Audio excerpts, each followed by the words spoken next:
안녕하세요. 요한복음 9장에 이르러 예수님께서는 날 때부터 맹인된 사람을 만나게 되십니다. 그때 제자들이 예수님께 물어봅니다. 라삐어, 선생님, 이 사람이 맹인으로 난 것이 누구의 죄로 인함입니까? 자기입니까? 아니면 그 부모입니까? 이렇게 예수님께 제자들이 물어봅니다. 그러니까 제자들의 사고관은 지극히 과거 지향적이에요. 오늘 내가 이렇게 된 게 이전에 내 과거의 무슨 죄 때문이야? 혹은 무슨 문제 때문이야? 그렇게 문제를 해석하려고 하고 또 사람을 대할 때도 그렇게 평가를 하는 거죠. 근데 그때 예수님께서는 제자들에게 누구의 죄도 아니고 그에게서 하나님이 하시는 일을 나타내고자 하심이라고 말씀을 하십니다. 그러니까 예수님께서는 이 병을 가지고 누구 죄 때문이야? 라고 생각하면서 한탄하고 원망하는 삶을 그치고 그 병을 가지고도 하나님께 영광을 올려드리는 삶으로 살라고 말씀하고 계시는 것입니다.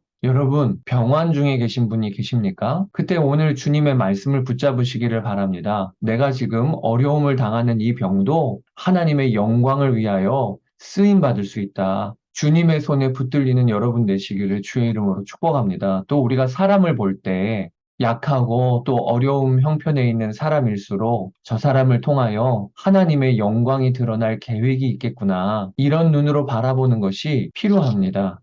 예수님께서는 땅에 침을 뱉어 진흙을 이겨서 그의 눈에 바르시고 그리고 실로암 못에 가서 씻으라고 하십니다.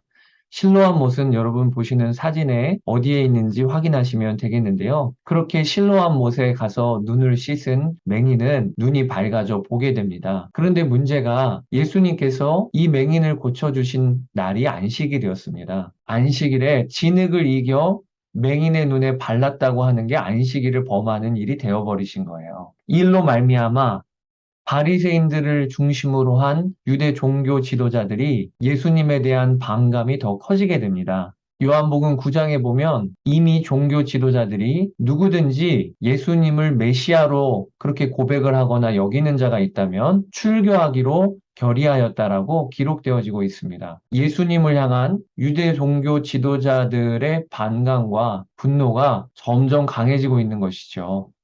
누가복음 10장에 이르러 예수님께서는 에고에이미 나는 무엇 무엇이다 라고 하는 말씀을 두 가지를 하십니다. 첫 번째는 나는 양의 문이라 말씀하시고요. 그리고 두 번째는 나는 선한 목자라 라고 말씀하십니다. 여러분 보시는 사진에 보면 저것이 양의 우리입니다. 목자들이 들판에서 양들을 치다가 저런 자연 동굴이 있거나 아니면 저런 지형을 활용해서 입구를 저렇게 돌을 쌓아서 막아 놓습니다. 그리고 양들을 들어가게 하는 것입니다. 그 다음에 목자는 저 입구에서 자리를 잡고 밤이 오면 그곳에서 잠을 청합니다. 목자가 문의 역할을 하게 되는 것이지요. 그래서 목자가 허락하지 아니하면 누구도 들어갈 수가 없습니다. 그게 바로 양의 문이라고 하는 뜻인 것이죠. 예수님으로 말미암지 않고는 구원받을 길이 없는 것입니다. 예수님이 양의 문이시니까 저 무리로 들어가려면 반드시 예수님을 통과하여 들어갈 수 있는 것입니다. 만약에 누군가 담장을 넘어 들어오려고 한다면 그것은 도둑이라는 것이죠. 예수님은 또한 자기 자신을 나는 선한 목자라고 하십니다. 선한 목자는 양들을 위하여 자기 목숨을 버리느니라 라고 말씀하세요. 또 선한 목자는 모든 양들을 알고 그리고 또 그 양들은 목자를 안다고 하십니다. 예수님과 구원받은 성도들의 관계를 말씀하시는 거죠. 예수님은 우리 한 사람 한 사람을 아십니다. 그리고 구원받은 성도는 주님의 음성을 듣고 그리고 그 음성에 반응하고 따릅니다. 여러분, 예수님은 우리의 선한 목자이셔서 우리를 친히 아십니다. 그러면 반대로 나는 선한 양입니까? 주님의 음성을 듣고 반응하고 쫓아가고 계십니까? 점검해 봐야 하겠습니다. 예수님께서는 양들을 위하여 목숨을 버리신다고 말씀하십니다. 예수님은 십자가에 달려 죽으실 것입니다. 그러나 이것은 유대 종교 지도자들이나 아니면 악한 마귀가 예수님을 십자가에 못 박게 하는 것은 아닙니다. 분명히 오늘 예수님께서는 밝히시기를 내가 스스로 버리노라. 나는 버릴 권세도 있고 다시 얻을 권세도 있다고 말씀하십니다. 자, 이제 예수님께서는 수전절에 이르러 성전 안 솔로몬 행각에서 거니셨다고 본문이 이어집니다. 수전절은 주전 165년경에 헬라의 셀루쿠스 왕조의 안티오쿠스 에피파네스 왕이 예루살렘에 있는 성전을 더럽힌 일에 대항하여 마카비가 혁명을 일으키고 그리고 성전을 정화하는 사건이 벌어지지요. 외세 세력에 대항하여 독립을 한 사건인 거지요. 그 독립을 기념한 날이 바로 수전절입니다. 이 수전절은 우리 태양력으로 하면 12월 달 경에 있어요. 그러니까 오늘 본문에 수전절이 이르니 때는 겨울이라고 하시죠. 예수님께서는 성전한 솔로몬 행각에서 거니셨다고 했는데 그림에 색깔로 표시되어져 있는 지역입니다. 그때에 유대인들이 예수님을 에워싸고 당신이 그리스도이면 밝히 말씀하소서라고 위협을 가합니다. 그때 예수님께서는 그들과의 대화 중에 나와 아버지는 하나이니라 라고 말씀을 하세요. 이 말이 결정타가 되어서 신성모독이라 하며 그들이 예수님을 돌로 치려 합니다. 점점 더 유대인들과의 갈등이 고조되고 있는 것이죠. 그래서 예수님은 다시 요단강 저편 요한이 처음으로 세례를 베풀던 곳에 가서 거하셨다고 나옵니다. 그게 바로 저 지도에 나오는 베레아 지방에서 활동하셨다고 하는 것을 의미하는 것이죠. 거기서 많은 사람이 예수님을 믿었다고 기록이 되어지고 있습니다. 요한복음 11장에 보면 예수님께서 이렇게 베레아 사역을 하실 때 베다니에서 사람들이 찾아와 소식을 전합니다. 그것이 뭐냐면 베다니에 있는 마르다 마리아의 오라버니인 나사로가 죽게 되었습니다. 그러니 예수님 빨리 베다니로 올라오셔서 고쳐주십시오 라고 요청이 들어옵니다. 예수님은 그 나사로를 사랑하셨어요. 그런데 나사로가 병들었다함을 들으시고는 그 계시던 곳에 베레아 지역에 이틀을 더 유하시는 겁니다. 그리고 예수님께서는 나사로가 죽은 후에야 베레아 지역에서 출발을 하십니다. 가서 보니 나사로가 무덤에 있은 지 이미 나흘이나 되었을 때 비로소 예수님이 도착을 하세요. 그때 마르다가 예수님께서 여기 계셨더라면 제 오라버니가 죽지 아니하였을 것입니다. 라고 이야기를 하죠. 예수님은 마르다에게 내 오라비가 다시 살아나리라 라고 말씀하십니다.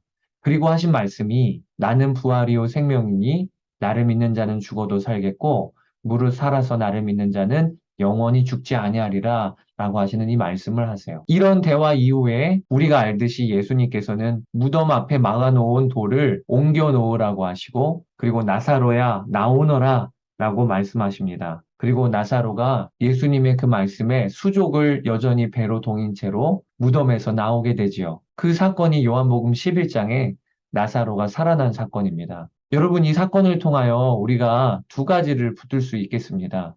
첫 번째는 예수님의 침묵에는 항상 의미가 있습니다. 예수님은 나사로를 사랑하셨어요. 그런데 나사로가 죽기까지 기다리셨습니다. 왜 그렇게 하셨을까요? 예수님은 사랑하는 마르다 마리아 그리고 나사로에게 더 좋은 것을 주기를 원하셨던 것이에요. 예수님이 곧바로 베다니로 올라가셨다면 나사로는 죽지 않았을 것입니다. 그러면 제자들은 예수님이 병을 고치시는 분이심을 알았을 것입니다. 그런데 이것은 이미 그들이 경험했던 일이죠.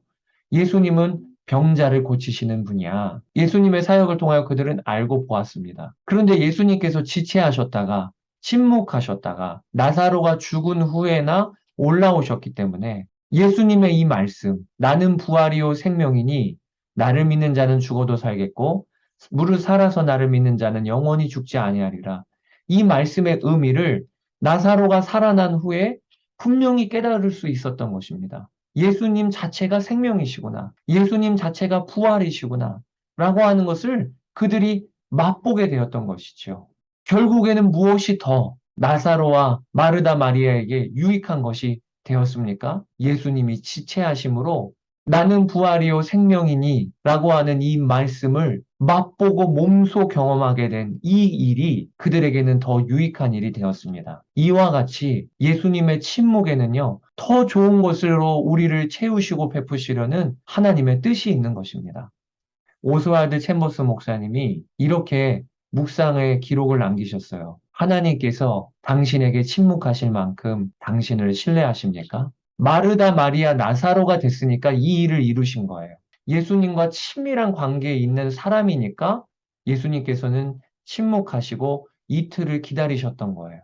그들은 혼란스러운 상황이 펼쳐져도 믿음을 잃지 않을 자들이니까 예수님께서는 그들에게 더 깊은 믿음의 자리로 이끄시기 위하여 이런 침묵의 기간을 두셨다고 하시는 것이죠. 여러분, 성도인 우리들에게 주님이 침묵하고 계시다는 것은 지금 가장 가까이 와 계시다는 것입니다. 그때 주님의 숨소리를 들을 수 있는 거예요.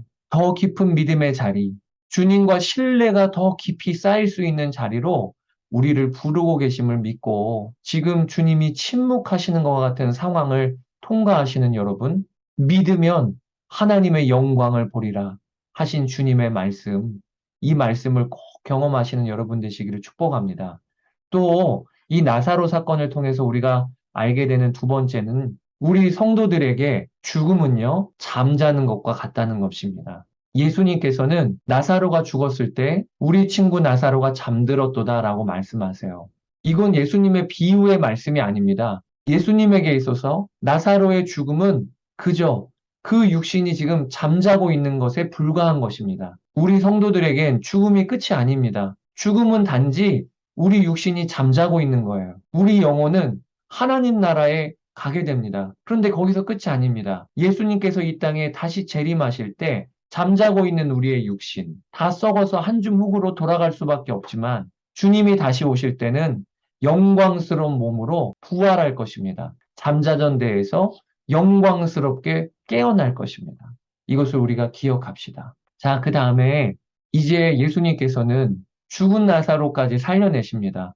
예수님의 소문이 이 유대 땅 예루살렘 지역에 파다하게 퍼졌어요. 이 일에 대하여 유대 종교 지도자들은 본격적으로 예수님을 죽이려고 모의하게 됩니다. 대제사장 가야바가 이렇게 얘기해요.